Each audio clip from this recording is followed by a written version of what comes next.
Brandon stepped out of his truck and inhaled deeply.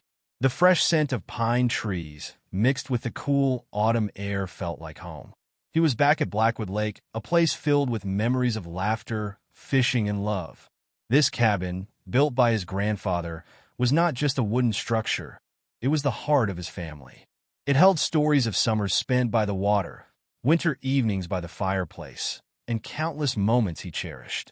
As he unloaded his duffel bag, preparing for a quiet weekend away from the city's stress, he noticed something unusual. A flicker of movement caught his eye.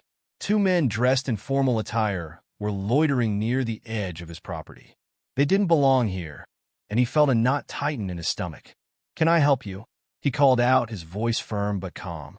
One of the men, tall and slick-haired, stepped forward.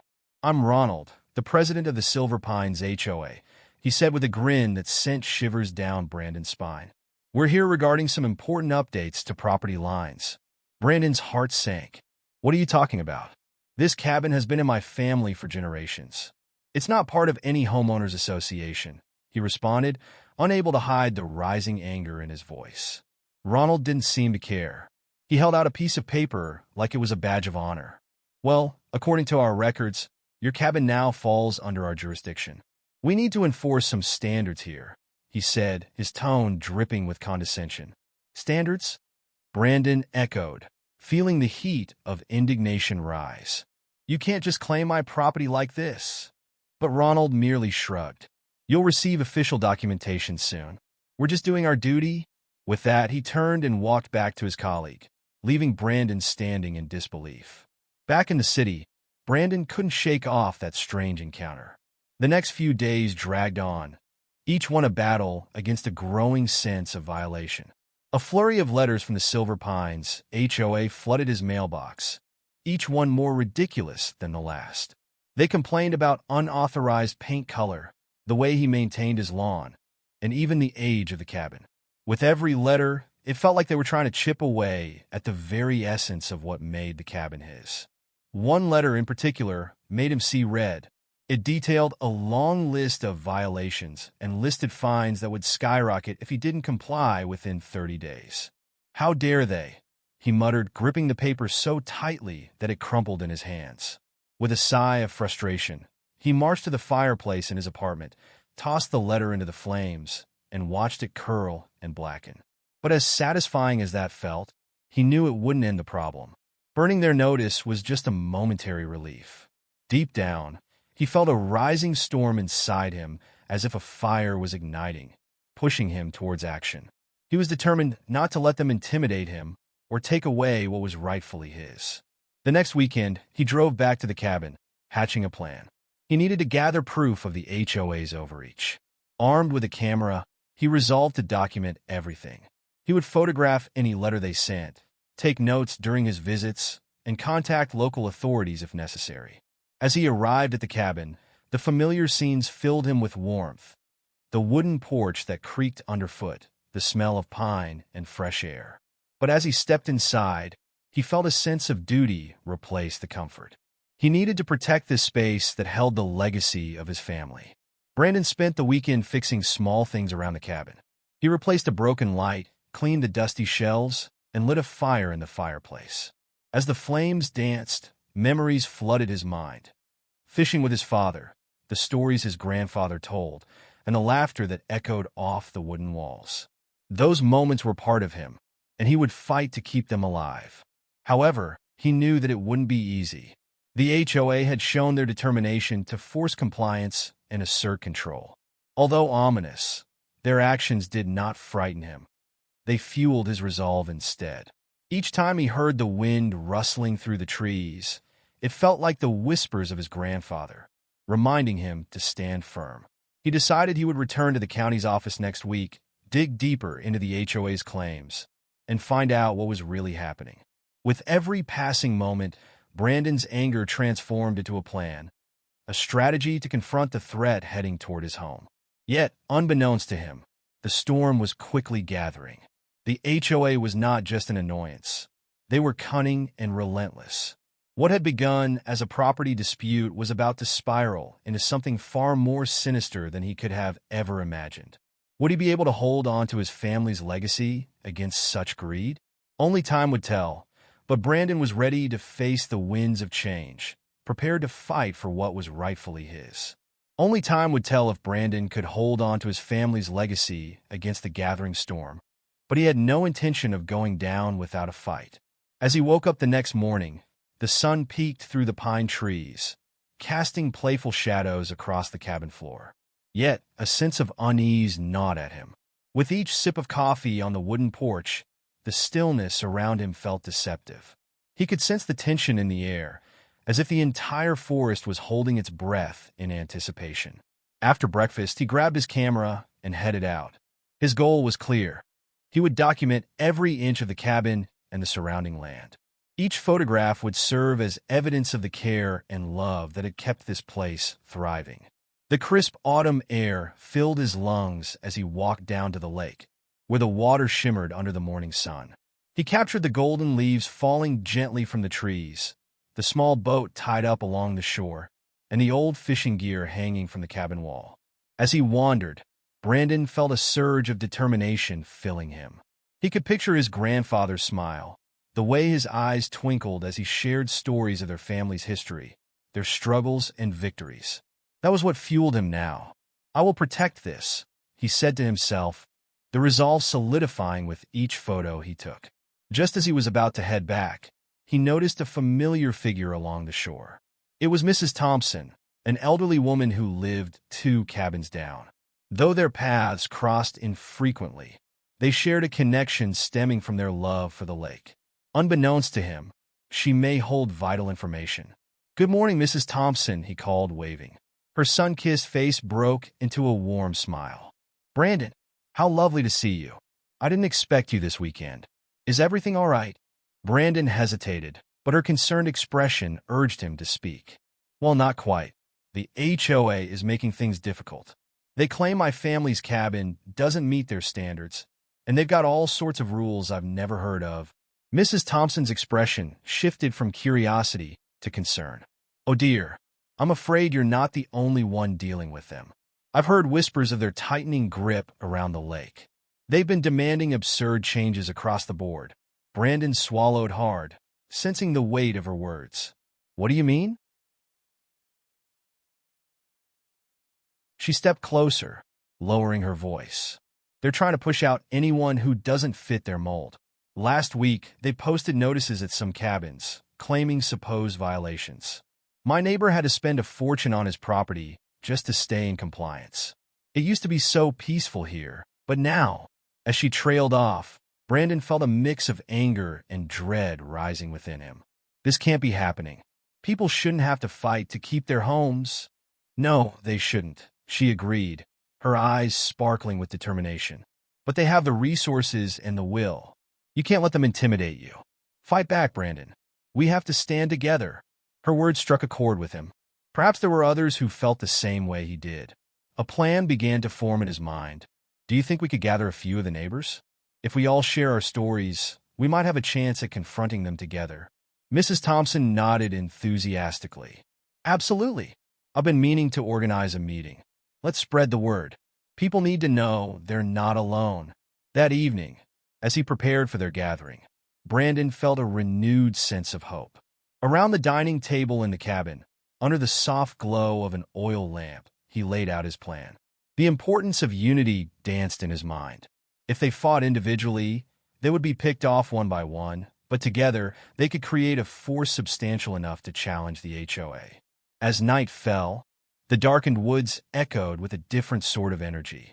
The wind picked up, rustling leaves and branches, creating a symphony of whispers. Brandon couldn't shake the feeling that the storm was more than just a fight with the HOA.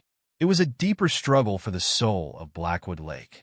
The following day, the gathering took shape. Neighbors arrived in waves, some looking weary, while others wore expressions of quiet determination.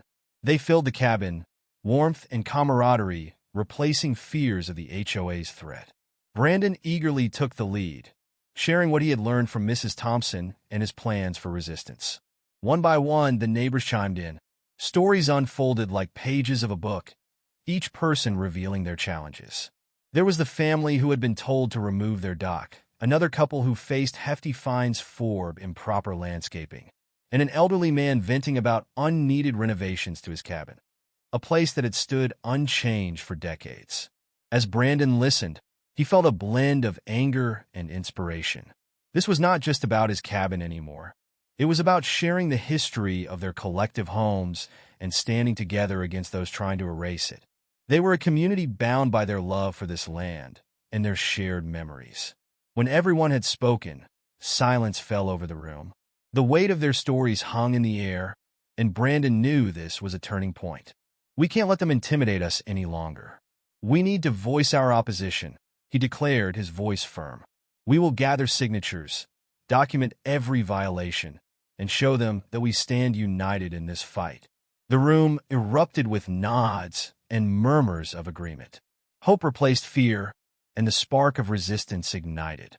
They began to form their plan. A protest outside the HOA's next meeting, letters to local media, and documentation of their struggles. As they brainstormed, the winds outside howled, almost as if echoing their determination, cautioning them of profound challenges ahead. But Brandon could feel the strength of the community, the interconnected past that had brought them all together. As night descended and the fire flickered in the hearth, he glanced around at all the faces illuminated by firelight. These were not just neighbors, they were allies. Together, they would weather the storm, fueled by the love of their homes, families, and memories. And as the winds howled outside the sturdy walls of the cabin, Brandon felt the storm within him awaken, ready to fight for his family's legacy and preserve the spirit of Blackwood Lake for generations to come. Brandon awoke to the sound of rain tapping softly against the cabin's roof, a rhythmic lullaby that coaxed him from sleep. He lay still for a moment, feeling the warmth of the covers envelop him, while thoughts of the previous evening's meeting swirled in his mind. He smiled, remembering the energy in the room, the connection he'd felt with his neighbors. He grasped that sometimes, in moments of uncertainty and fear, the light of community could shine brighter than ever. After breakfast, he stepped outside to survey the morning's damp beauty. Mist floated over the lake, enveloping the world in a dreamy haze. Determined not to lose momentum, he gathered his camera and notebook, ready to start documenting their struggle more broadly. He would create a visual story, a case not just for the HOA, but for anyone who might try to erase the legacy of their homes. Printing flyers for their upcoming protest became his priority, emphasizing unity and inviting all who cared about Blackwood Lake to join. He felt a fire igniting within, bravely standing at the forefront of their battle, ready to act as a voice of resistance. Later that afternoon, he gathered with Mrs. Thompson and a few other neighbors to finalize their plans. There was Sarah, a spirited woman with fiery red hair, known for her keen insights and determination.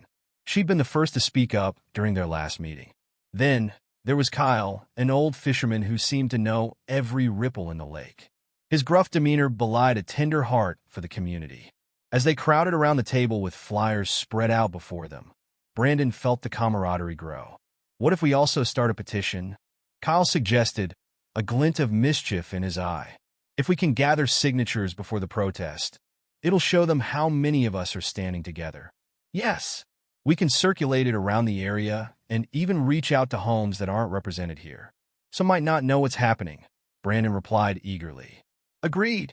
And let's make sure we emphasize the sentimental value of our homes," Sarah added, pen in hand, ready to take notes. "We're not just fighting for property lines. We're fighting for our history." As they mapped out their plan, the rain began to pour harder, a steady beat that seemed to match the rhythm of their hearts. Each downpour seemed to wash away their fears, leaving behind the clarity of purpose. They felt the storm within the brewing rain, but instead of retreating, they stood resolute. The battle ahead would not be easy, but they had each other. In the days that followed, they spread the word far and wide. Flyers clung to trees, and word of mouth carried their message to neighbors, friends, and family. The community rallied, each person sharing their own stories and experiences with the HOA. As signatures gathered on the petition, the walls of Brandon's cabin felt like they were closing in with excitement. Finally, The day of the protest arrived. A soft mist hovered over Blackwood Lake as the neighbors assembled outside the local HOA office, armed not just with signs reading, "Save our home" and "Protect our legacy," but with unity. Brandon stood at the forefront, clutching the petition brimming with signatures. This was more than just a protest. It was a testament to their shared history and love for the land.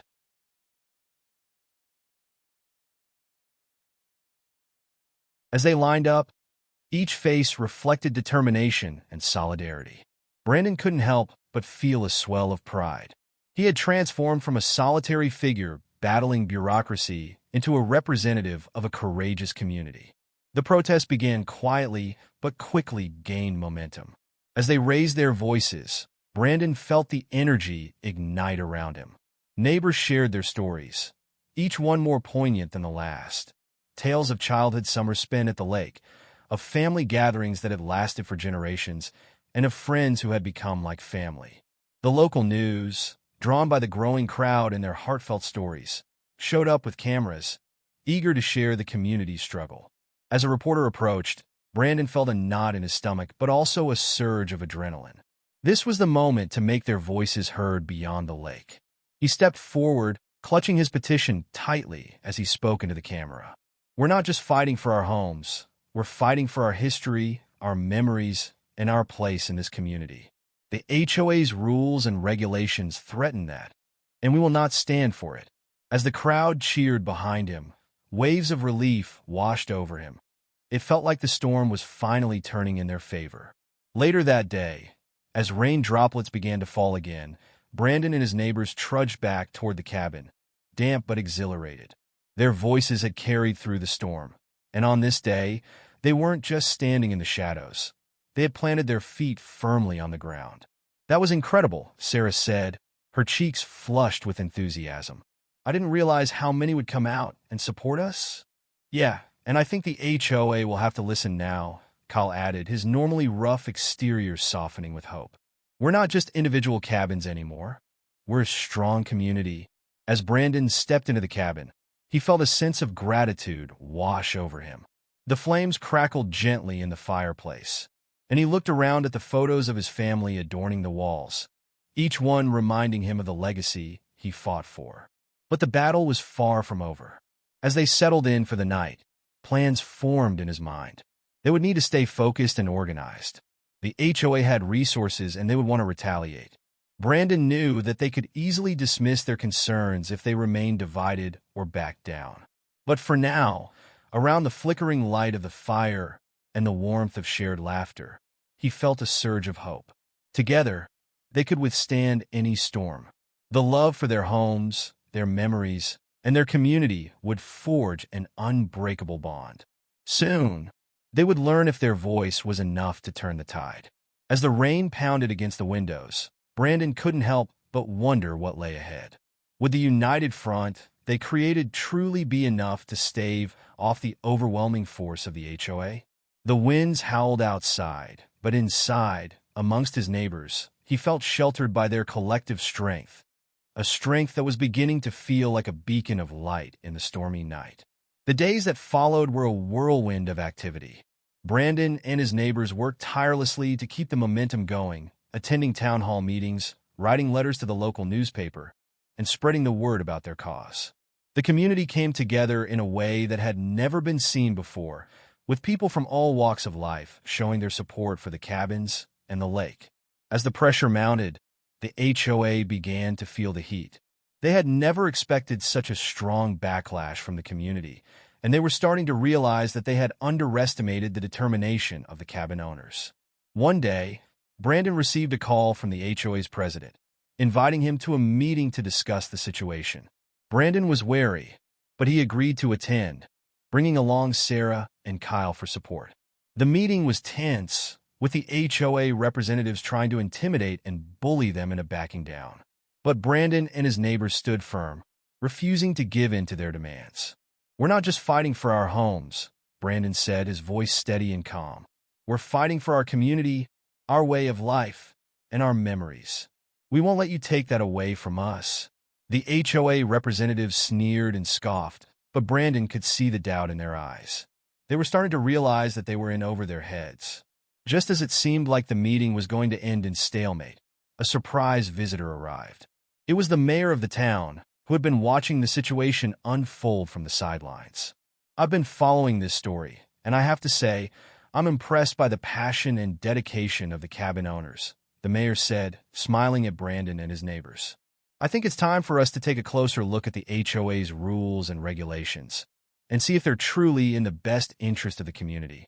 The HOA representatives looked at each other in shock, realizing that they had just lost the support of the town's leadership. Over the next few weeks, the town council held a series of hearings and meetings, listening to the concerns of the cabin owners and the HOA. In the end, they decided to overturn many of the HOA's rules and regulations, declaring that they were unfair and unreasonable. The cabin owners were overjoyed, hugging each other and crying tears of happiness. Brandon and his neighbors had done it. They had saved their homes, their community, and their way of life.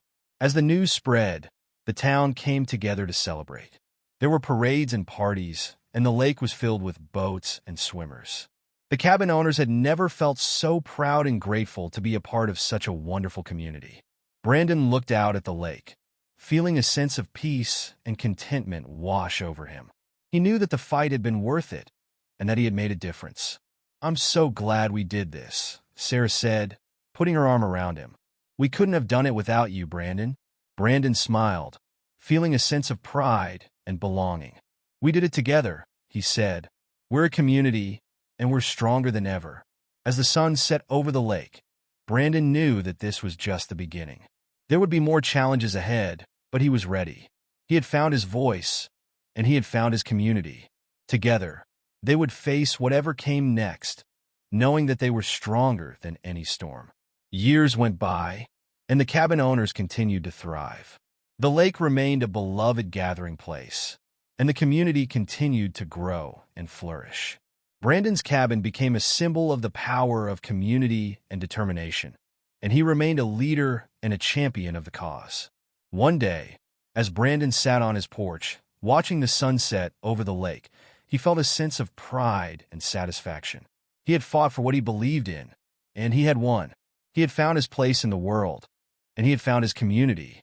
As he looked out at the lake, he saw a group of children playing in the water, laughing and splashing each other. He saw families gathered around picnic tables, enjoying meals and each other's company. And he saw the cabin owners standing together, united in their love for the lake and their community. Brandon smiled, knowing that he had left a lasting legacy. He had saved the lake, and he had saved the community. And as he sat there, watching the sun set over the water, he knew that he had found his true home.